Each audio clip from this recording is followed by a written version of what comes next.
বাংলায় ভোট উত্তাপ বাড়ছে। ভোটের আগে জনসংযোগ বাড়াতে ময়দানে নেমেছে বিভিন্ন রাজনৈতিক দল।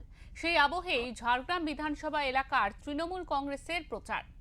মুখ্যমন্ত্রী মমতা বন্দ্যোপাধ্যায় 15 বছরের উন্নয়নকে হাতিয়ান করে রাধানগর অঞ্চল তৃণমূল কংগ্রেসের উদ্যোগে ঝাড়গ্রাম বিধানসভার অন্তর্গত কিসমাত, ভরতপুর ও শালুক গেরিয়া বুথে ঝাড়গ্রাম বিধানসভা তৃণমূল প্রার্থী মঙ্গল সরেনের সমর্থনে মিছিল করে বাড়ি বাড়ি দলীয় প্রচার চালানো হয়।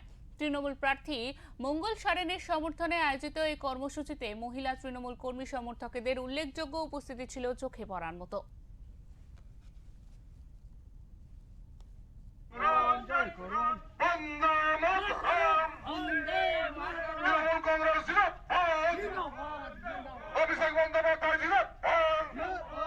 আপনার আমার এলাকার শান্তি বজায় রাখতে মমতা বন্দ্যোপাধ্যায় মনোনীত প্রার্থী মঙ্গল সরেনকে বিপুল ভোটে জয় করুন। সাম্প্রদায়িক বিজেপিকে একটি ভোটও দেবেন না। সাম্প্রদায়িক বিজেপিকে একটি ভোটও দেবেন না। সিপিএমকে একটি ভোটও দেবেন